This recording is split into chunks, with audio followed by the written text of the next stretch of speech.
Welcome to the Why God Why podcast. My name is Peter Englert. We are here with our fantastic producer, Nathan Yoder, and I am excited to welcome as a co-host for the very first time, the stupendous, I gotta work on my adjectives, Amanda D'Angelo. I'll take stupendous. Oh, look at that. Applause and everything. Well, there we go. I'm really excited about our topic today. We've been working with IVP, who's a publisher, and today's guest is Susan Maros. She wrote the book Calling in Context.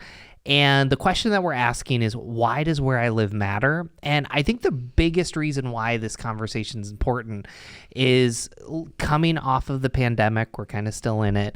But even just this age-old question, like, should I move somewhere? Should I build roots somewhere? You know, should I do this? I think that that's a big question. And I think Susan, we go about 2 to 3 steps deep. I think she goes about 12 steps deep. So that's what I'm most excited about this conversation. Great. Love All that. right. Well, take us away, Amanda. Yeah, Susan, I want to say that I have listened to some of the podcasts that you've been on and read through a little bit of the book, and I'm just really inspired by your wisdom and your experiences that you share. So I'm excited for the conversation. Why don't you share a little bit about your story and tell us about your faith journey too? Thanks. So I'm a missionary kid. That's important. That's part of my context. Having grown up in my early years in Brazil, and then my family moved back to the United States, and I grew up mostly in Southern California, and that's more or less my home. It's one of those things when people ask me, where are you from? I'm like, I'll define from. You know, because I was born in South Carolina, grew up in Brazil, then in Southern California. So where am I from?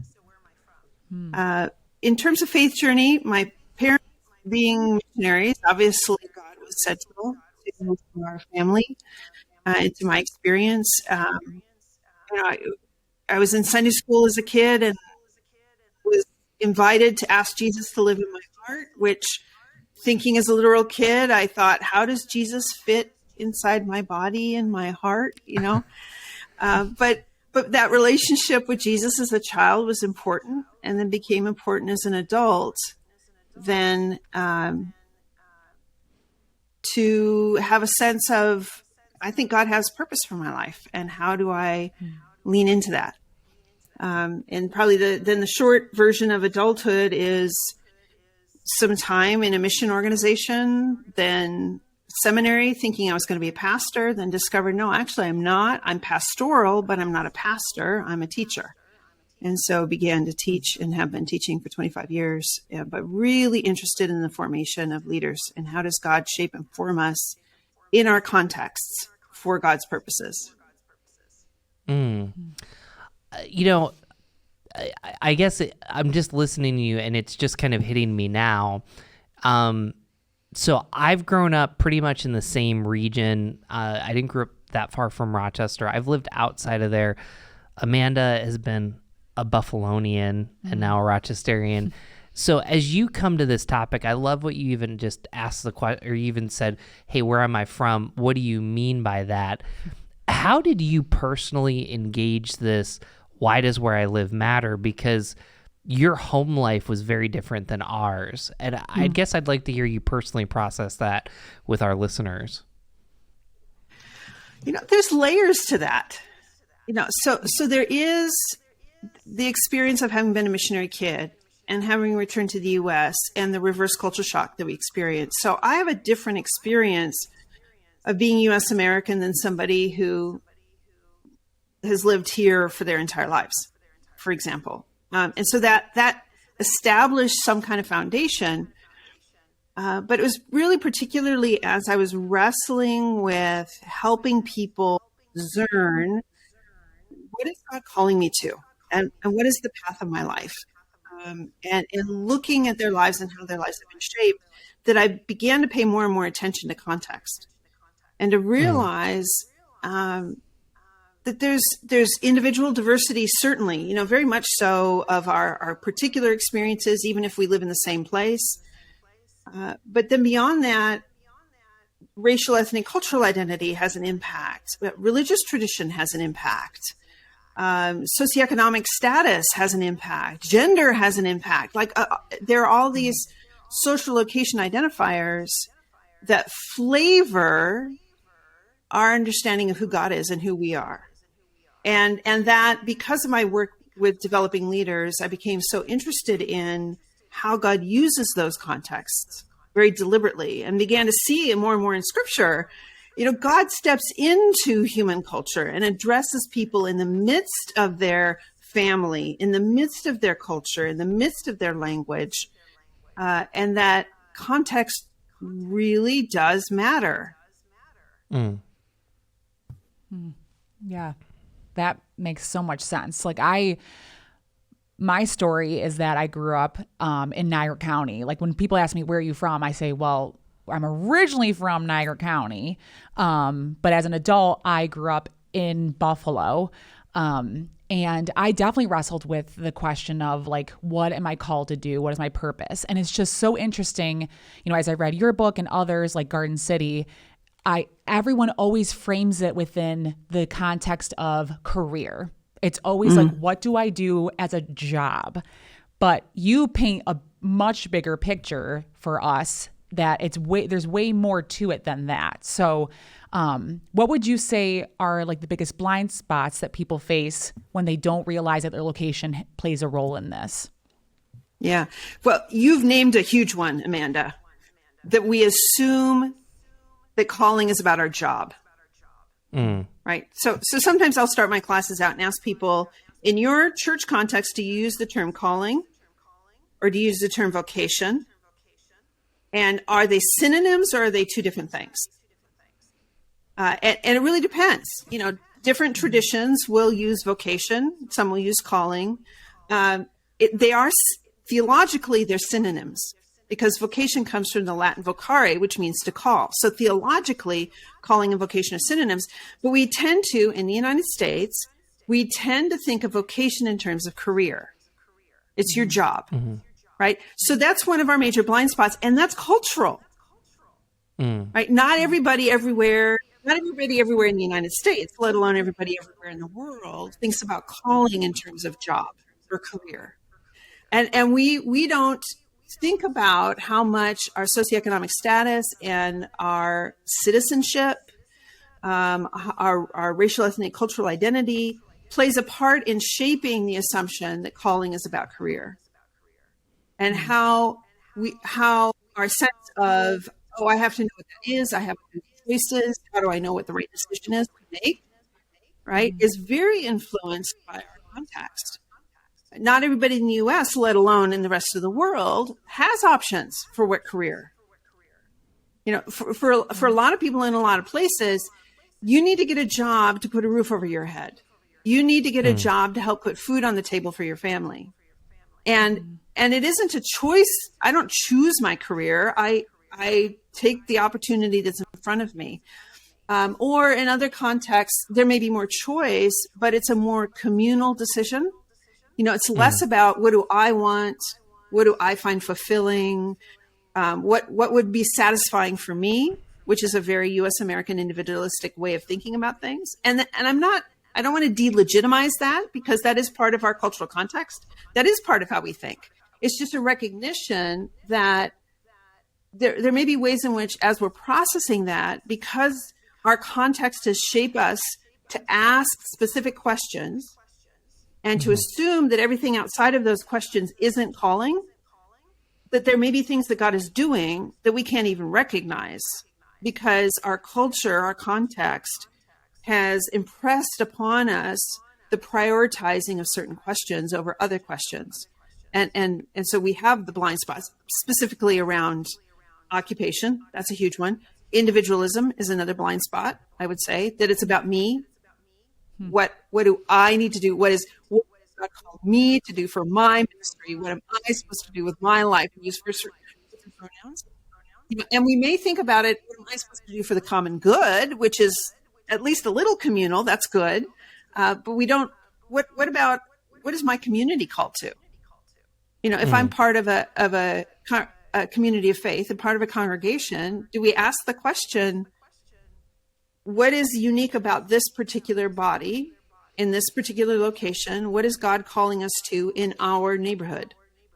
And how am I a part of that? Like, we don't think that way because that's just not the way we think as U.S. Americans. And so, what are we missing of what God is doing because we're emphasizing my call, what am I supposed to do, and especially what's my career path? So I want to have some fun with you because you've kind of brought this up, and I'm actually willing to answer this question too. Maybe we'll have Amanda, but knowing what you know now, and after writing this book and talking with all these students, what would you have told 24-year-old Susan about calling and context? Because you even mentioned, you said, hey, I thought I was going to be a pastor. Now I'm a professor, but I have a pastoral bent. What do you think you would have told with all these blind spots, just with your experience? Maybe you had a better perspective because you lived internationally. What would you have told yourself at 24 years old? The main thing I would have told myself actually is relax. It's going to be okay. God is at work. And maybe I can add this to my response to Amanda's question about blind spots, is that we focus on knowing, at least for a lot of us. I see that anxiety. I need to know. How do I know? How do I know what my call is? How do I know what I'm supposed to do? And it's almost as if we think that God is passively sitting at a distance with a clipboard and a checklist, just waiting for us to make the wrong decision. It's like, okay, scratch that one off. I can't do anything with that one. I don't know. We have these weird notions of how God is involved. So the number one thing, Peter, I would say to my 24-year-old self is, it's going to be okay. You're all right. Do what you can, be faithful. God is at work. It's a lifetime journey. It will be, you will have moments of clarity. You will have moments of absolute lack of clarity, and God will be at work in all of it. It's going to be okay. I really like that. I think that that's super helpful for our listeners. You live in Southern California, serve at Fuller Theological Seminary. You're writing this book because you have to help these students who are feeling this anxiety. And I think you even mentioned to me, and tell me if I'm wrong, that you have students now that are entering seminary that aren't sure about even becoming pastors. How do you live out the principles of what you're saying? Hey, before we think about your career, whether you're going to be a pastor, a leader of a nonprofit, whatever, okay, let's look at this blind spot as an American. Let's look at this blind spot through the lens of individualism. Let's look at your history and hometown. How do you walk students through this so that they can have a clearer picture maybe of what God's doing in their life and actually focus on the right things, not necessarily be anxious about the wrong things? Yeah. In some ways, I know there are blind spots there, but I don't lead in with the blind spots, right? I try to lead in with reflection on context. So the book reflects that. There's some discussion questions at the end of each chapter. Those reflect questions that I ask in class, exercises I have students do. Reflect on your family, reflect on your context, reflect on your experience. What are the stories in your family? Who are the heroes in your family or in your church, in your faith tradition? What is your sense of who you are and who God is that's been shaped by that? And some of those along the way, you discover, okay, there were some blind spots, but I also hope people discover, oh, God was at work. Can you see God's fingerprints in your family? Maybe there were things in your family that were traumatic or tragic, and they shaped you in some really painful ways. Has that been a space that you've invited God into? And how has God been at work in that trauma? Not that I'm not so Calvinist that I think God created the trauma on purpose, and I don't go there, and I usually say something about that with my students, but I want students to see that the painful and the good of our experience, God is in the midst of that. And God, being endlessly creative and endlessly redemptive, weaves those things together, uses them to shape us, uses them to create distinctive gifts and capacities and personality and perspective. So that kind of reflection is something I engage in with my students a lot. What are the distinctive gifts that you bring to the body of Christ? What are the distinctive gifts your community brings to the body of Christ? And what does that suggest about God already at work?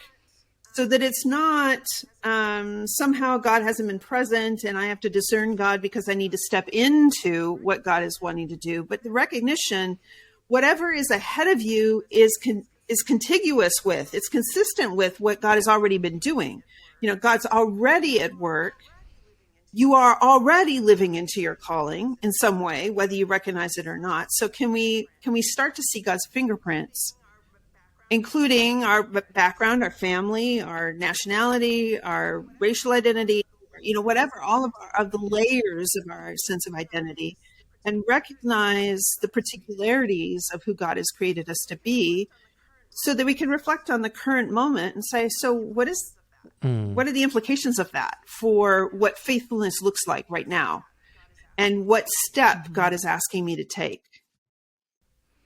Yeah, I was actually just going to say that because I struggled with this, that I can share a little bit my story too. But knowing that if I could have just told myself as 24-year-old Amanda, just take the next best step that God is leading. Yeah. Like, what is the open door around you? And I think you hit on something very prevalent to say that we're so self-focused to say, what is my calling? What am I doing? What am I gifted at? Like, what's my dreams and my ambitions? Instead of thinking, what opportunities are around me and who are my people and what can I do right with where I'm at? Because my story is that I was saved at 13, but I didn't really start living for the Lord until I was 17. I was a freshman in college. My track was that I was going to be an elementary education teacher. And I was like, but I want to be in vocational ministry. So I actually got out of it, was in liberal arts, had more anxiety because I was like, well, what am I going to do now? I have no idea. Went back into elementary education, graduated, and I said, whew, okay, I'm good. Now I can be in vocational ministry. I applied to Liberty University to start an MDiv. Did not work out. And I was like, okay, what am I going to do now? So I kept praying, God, wherever, whatever, however, whatever, I will do it for you. And there was a school I was subbing at just a couple times, and they called me and said, we're looking for a part-time fourth grade teacher. Are you interested? And I said, well, I can't say no now. Like, I got to do this. And I started this whole journey of I was a fourth grade teacher for 8 years, and I loved every moment of it, and eventually got in vocational ministry, which I'm in now. And I saw, like, my goal was and desire is to take people further in their faith and to share Christ with them. And I could totally do that in the context of fourth grade. And I didn't realize that. So, Susan, what would you say is the definition, if we can define it, of calling and purpose, so that people can rephrase this and actually approach it in the right way? Well,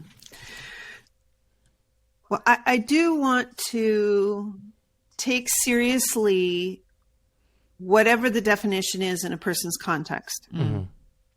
Okay? Because you're going to have to be able to communicate to your family, to your community, your sense of call in a way that they can understand. So bearing in mind, however it's defined in a context, has significance, right? So you can at least interact with people in a meaningful way. I tend to focus vocational formation as it's part and parcel with our discipleship. It's our living out of what it means to be a follower of Jesus. And how are we perceiving and responding to God's invitation to participate with God's work in the world? And whatever the form that takes, our participation with God's work in the world, whatever form that takes, that's our calling. And so that can be, I tend to think of it as more of an internal compass than a destination, so that I live out my calling in variety of roles. I'll have students, occasionally I have students say to me, it's just so clear you're called to be a professor. And I don't argue with them because they're meaning to bless me. You know, they're meaning to say, I find you a good professor. I learned from you. You know, this has been, I see your gifting at work in this role. But I don't feel called, quote unquote, to be a professor. I feel called to develop leaders. Mm. And I do that in the role of professor, but I also do it raising my kids. I also do it participating in my congregation. I also do it connecting to my neighborhood. You know, it affects everything of who I am. It's that inner compass that says, this is what my life is about. This is how I participate with God's work in the world. This is my distinctive participation. So that's kind of a long answer. It's not a succinct definition. I think I probably have something more succinct in the book, and I'm realizing I defined it there somewhere. How did I define it in the book? But that's how I think about it. Well, and I think what I hear you saying, and I loved Amanda's question, is what I hear you saying is when you start to go down the road of having a conversation on calling, you have to stop the conversation wherever you are and say, hey, I need you to define calling for me. And let me get a little pastoral here for a moment, because I think pastors do this huge disservice. Like, on one hand, they're like, well, calling in the Bible is about who you become, and it's about, living out the fruits of the Spirit. And those are very important. I don't want to discount that, but that's very broad to what the other side, which is calling, like, I am going to go to college at the University of Rochester. I'm going to go work for Strong Medical. And so how come do you think that we find it so hard to live, I don't want to say the messy middle, but managing that tension of being over specific and under specific when we think of calling with a moving definition? Yeah.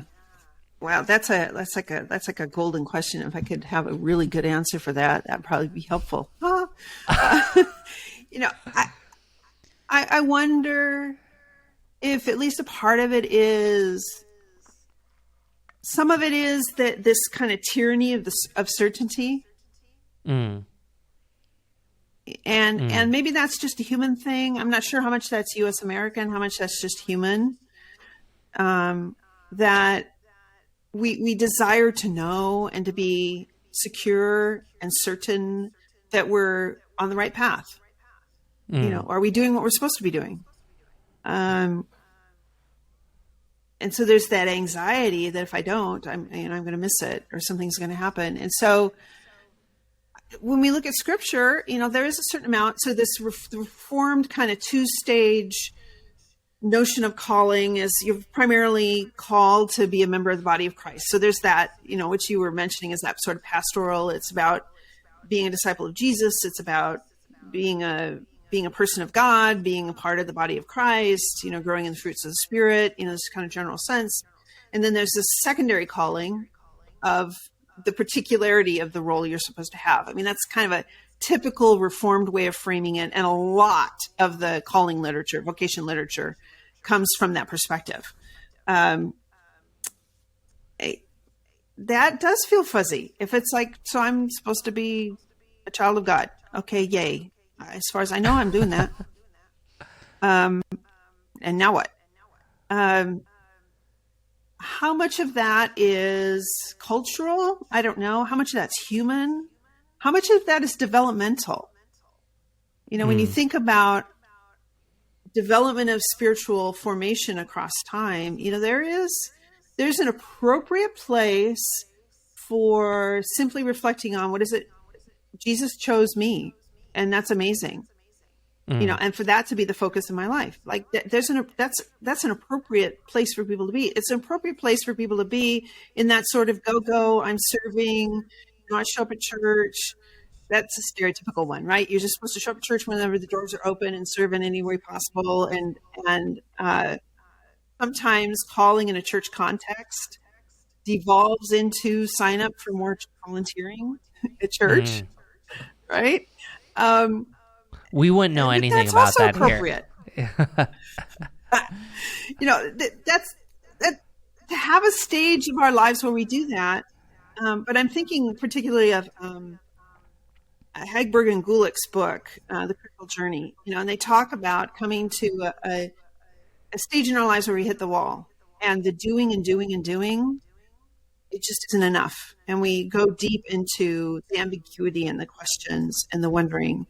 And particularly for people who come from backgrounds like I come from, which is a white evangelical conservative background, doubt is seen as the antithesis of being a faithful Christian, right? Ambiguity is to be avoided. And so we run away from it. It's like, no, just give me the answer. Tell me the right path. What is it I'm supposed to do? But it's God's grace and invitation that invites us into the wilderness. It's just we have a hard time in our communities finding that to be legitimate work of God. We see it more as, oh, you've wandered away from faith, or you're on the slippery slope, or you're in a dangerous place, or if you're Pentecostal, like some of my students are, it's an attack of the enemy, or so it's anything but. Maybe God is inviting you to yet a deeper journey that embraces the ambiguity and the uncertainty and the mystery of the work of God. But that's an uncomfortable space, and we tend not to enter that. We want the 5-step plan for knowing God's purpose for your life. So I want to kind of transition topics because we saw during being in the pandemic, people made some like fairly radical decisions, and I'll even say during the shutdown. And just it's interesting how you're able to kind of, hey, this is part of my journey. I'm a white conservative evangelical. And I just think that that's powerful because, again, if you don't, as my counselor wife would say, if you can't name it, you can't deal with it. And so just trying to see through the perspective. So, we had a lot of people in the pandemic make these decisions about moving. Like, for instance, in Rochester, it was like, I don't like the weather, so I'm going to move. And people also made decisions, hey, I am going to go after that dream job that might be in another part of the country. I'm willing to leave my family. I can almost feel Dead Poet Society, Robin Williams saying carpe diem, seize the day. And, I guess I just wonder, and I'm definitely biased towards, like, I want to be in an area for a long time. I feel like that's where you grow roots. I feel like, I lived in Missouri for 5 months. They didn't quite know what to do with me, as an upstate New Yorker. Maybe that's it. But, I just kind of feel called to doing roots. I also acknowledge there's healthy people that they're called to move. I guess when people are as mobile as they are right now, what are they missing? And if people aren't willing to leave their context, what are they missing? Because it seems like, and also I'll end it with this because I'm just trying to verbally process as I listen to you. Like, there were a lot of people that actually moved home, like not just college students, but families. And they just said, hey, if there was ever a shutdown again, I'd want to be near families. So how have you kind of processed this whole location thing, knowing that sometimes our roots need to go deep and we need to stay a long time? Other times it's okay to move somewhere else. I don't know. You're a professor. You take the jumbles and, you put the pastor in his place in a good way. So there we go. I'll leave that for you. Yeah. That's what a good question. What a rich question. For a lot of U.S. Americans, I think it's an outworking of our cultural individualism, where we see the individual person as being the fundamental building block of society. So let me contrast that with a more collectivist culture that sees the group as the fundamental building block of society. And you are a person defined by being a member of the group. So these are kind of it's a continuum. It's not either or, it's sort of a continuum. And even within the US, there's more collectivist cultures and groups. But I'm from Swiss and German background. So Northern European background, we tend to be particularly on the on the individualist side. And it does, we've learned a certain rootlessness. That's part of our culture, right? So I can personally, individually have a sense of connection to my individual nuclear family. I may or may not have a sense of rootedness in a particular point of geography. But it's sort of like this individual choice. I see it, I can pick up and move. I can go be myself wherever. It's an outworking of that individualistic way of thinking about ourselves. And that has a dark side and a light side, I think. There is a certain mobility, a flexibility, a capacity to look at the potentials and the challenges of life and say, hey, I'm going to tackle this bit over here, right? That cultures and groups that are much more rooted in the group or much more rooted in geography might have a greater challenge in actually taking initiative to move towards tackling something because of the rootedness. So maybe that's the light side of that rootlessness. But the dark side of the rootlessness is an epidemic of loneliness. It's an epidemic of alienation, which is part of what came out in, we have a disease pandemic, but we have this loneliness pandemic that cropped up because of our disconnectedness. And as you mentioned, some people decided, I'm going to move back home. I want to be near people, so it's a reawakening of a desire, a need, a human need, fundamental need for connection and connectivity and relationship. How does that work out in an individual life? I don't know. It's what was God doing? What is God saying? What resonates in your spirit? What is your sense of your family? What's the sense of your faith community? Are you in a faith community that is asking the questions of discerning what is God's particular invitation to us in this moment in time? That's been fascinating to me, by the way. You're speaking of shutdown and COVID and everything. Mm-hmm. Fascinating to me to watch how different churches have responded, right? And it's like some people have been very, oh no, the government's trying to shut down the churches. Well, okay, so you're not meeting in a building, or you have limitations on meeting in a building. How is that shutting down the church? That tells me something about your theology. If we can't meet together without masks on and social distancing in a building means shut down, you're defining church as sitting in rows in a building, listening to somebody on a platform. We have a bigger theological problem here, but at the same time, I've also seen church communities really wrestle with that and get creative of, well, what does it mean to be the people of God, and how do we care for the people in our faith community? How do we care for the people in our geographical community in the midst of these circumstances? And what does it look like to be church in an era like this? How can we press into this as an opportunity, not just an interruption to life as usual? In which case, people are eager to, let's get back to church, quote unquote, back, right? And it's like, well, aren't we always church? Don't we think church is where the people of God are? Anyway, I'm getting off calling specifically. I'm getting into the implications on our ecclesiology and everything else. But you ask a professor, and it's gonna get into theology. Sorry. No, that's good. I think you bring up so many good points of us being self-aware of what we've been through, especially with COVID and how that's affected us. And I love the idea of thinking, like, how have churches approached this and how have they handled this? And so with all that being said, you posed some very good questions of how to process these things. What tools or other questions or suggestions would you have for people who are working out this question that they have of how to realize like their hometown or where they're living right now affects them and in their calling and purpose? Like, how do they work through that to get to a healthier spot and a better spot that they can approach it in the right way? I think a starting point is to reflect on, do you actually believe that God is in your context? Is that just a head theology, or do you believe that with your gut?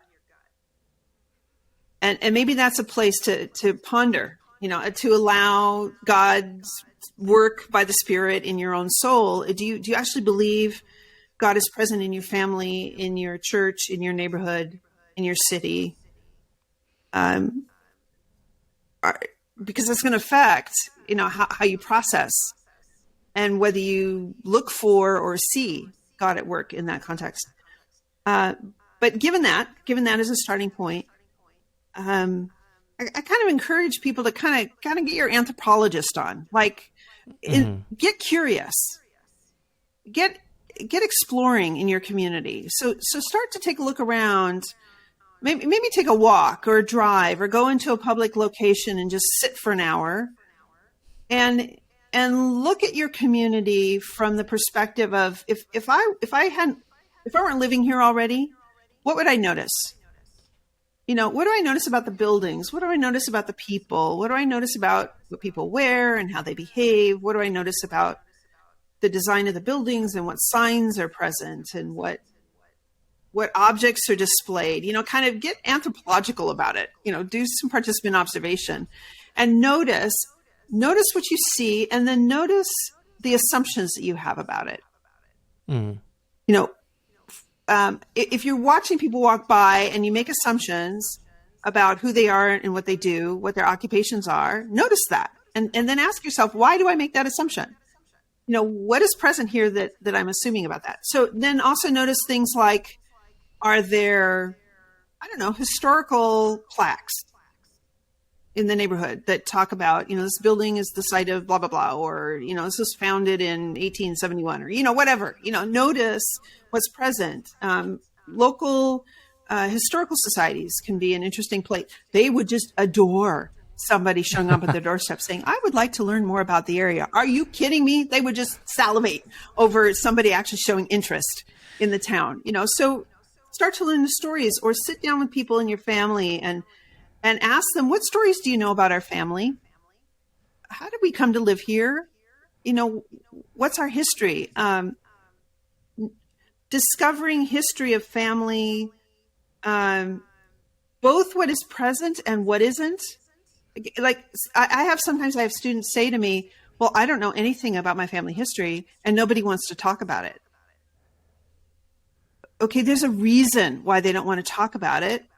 Can you get curious and start to explore maybe why they don't want to talk about it? So an example of somebody that I know who's explored that is in the book. Phil Allen is one of the cult stories in the book. And he did a lot of exploration. He would ask his grandmother about his grandfather who was killed when Phil's father was a young child. And the family wouldn't talk about it. And it was many years later that he was able to talk with his grandmother, talk with his uncle, talk with other family, talk with his father, and find out more about the story of his grandfather who was lynched. And to find out more of the story, he made it into a book and he made it into a documentary. I don't expect everybody to go quite those lengths, although you're welcome. Like, stories are worth telling, but it's that kind of curiosity of, okay, what's the story? And even when the stories aren't available, that also is a story. So these are some places to at least start exploring, and on the foundation of, do I actually believe God is present? Is that just a theology of my head? Or do I really in my guts believe God is present here in my context, in my neighborhood? And so exploring stories helps to unearth, okay, what's been here? What has shaped me for good and for ill? And then I can start in those contexts to discern, is there something in particular that God is inviting me to do as a result of these things that I see about myself, about my neighborhood, about my city, about what has happened here that is God ordained, and what has happened here that is contrary to God's purposes. And can I discern all of that and start to, in that context, be open to what else God might be saying to me? So I actually want to test something, just to see, because I think I do some of this, but I'd be curious to get your thoughts. So I grew up in Endicott, New York. I grew up 2 blocks away from where a little company called International Business Machine, also known as IBM, started.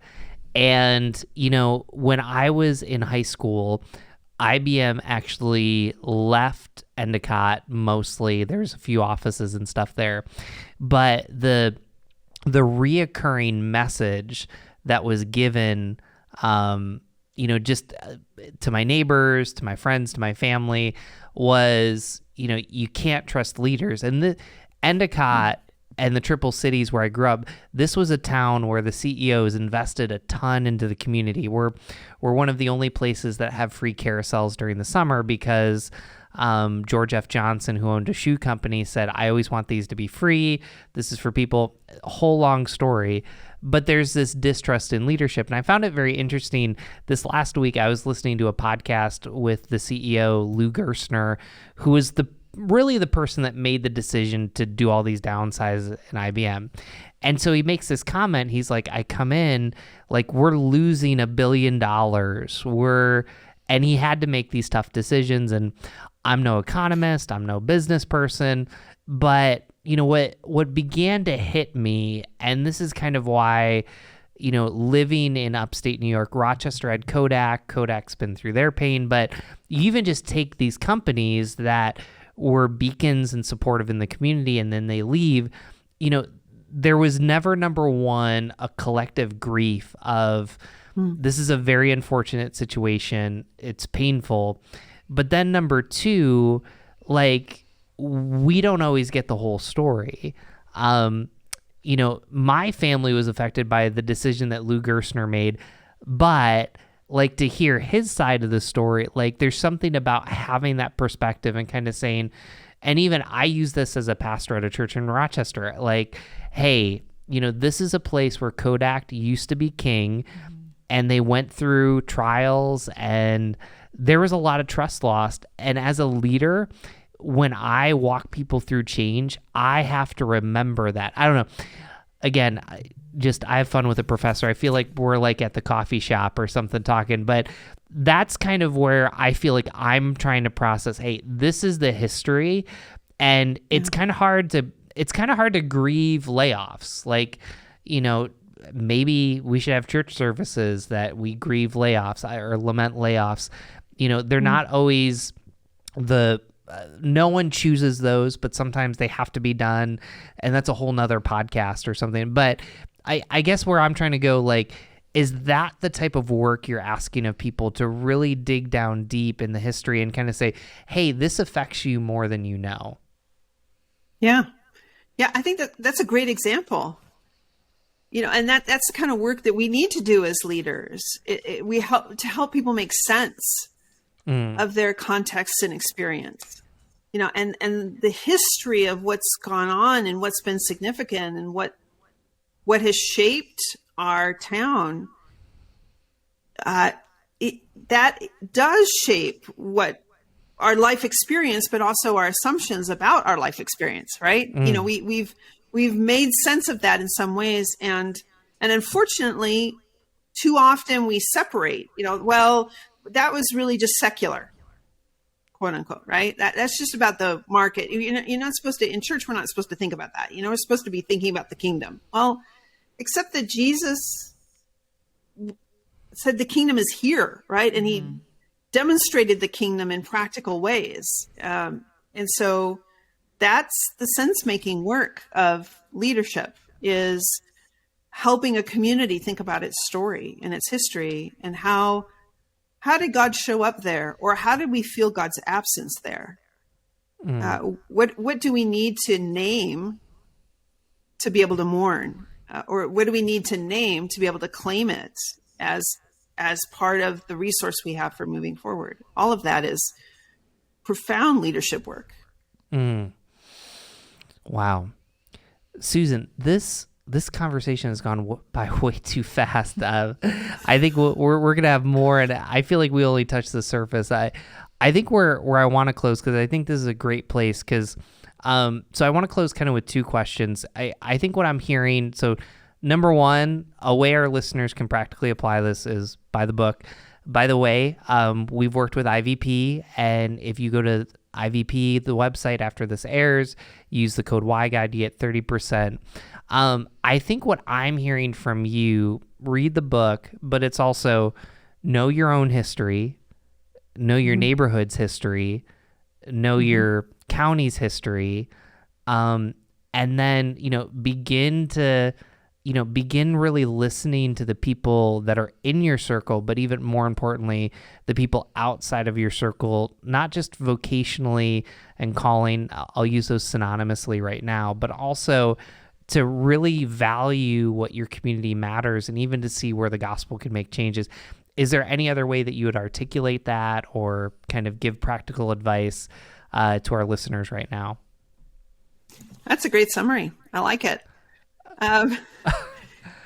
Probably the one additional, maybe word of advice. Caution isn't quite the right word, but maybe when you drive down the road and you see the sign that says falling rocks, right?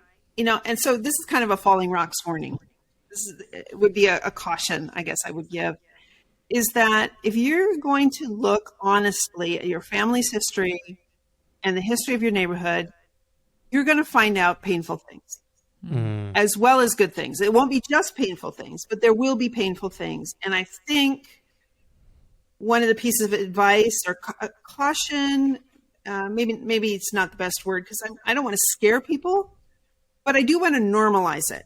It's okay when you start to discover things that are uncomfortable.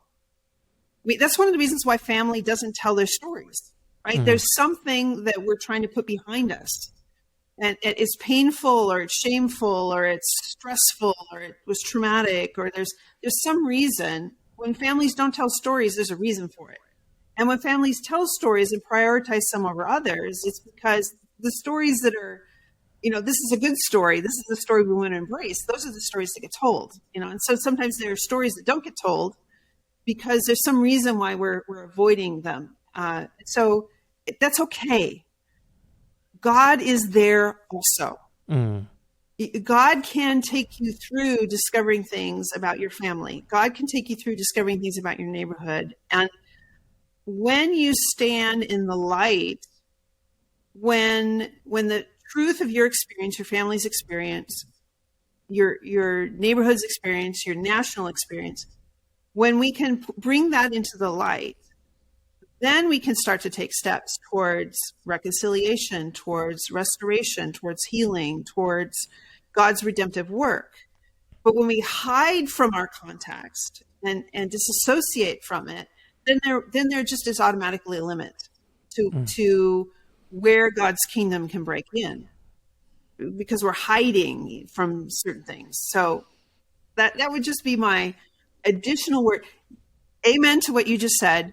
And then also a caution and encouragement and normalization that if you're finding out things that are uncomfortable and disorienting, God is there also. And God will walk with you through it to bring you to a place where you can stand in the light, both the sin and the rejoicing, both the pain and the joy.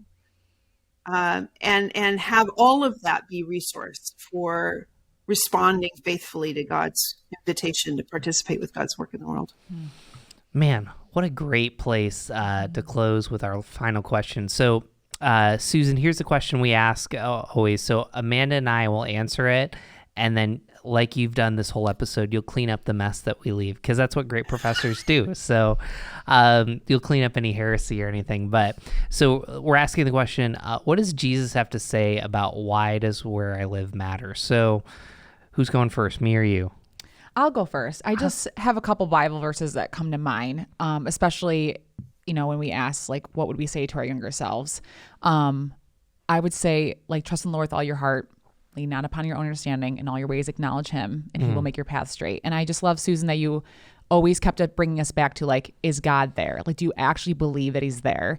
And if I trust in him and realize that I can, he will make my path straight. And it is, when we walk a path, it's every single step. It's not we're leaping, it's one step at a time. So Proverbs 3:5-6. And then something that I've been referencing recently is man plans his way, but the Lord determines his steps. So I can make plans, but I trust in God for what the destination will be. Man, I really like you've had to live that out past couple of years. So yeah.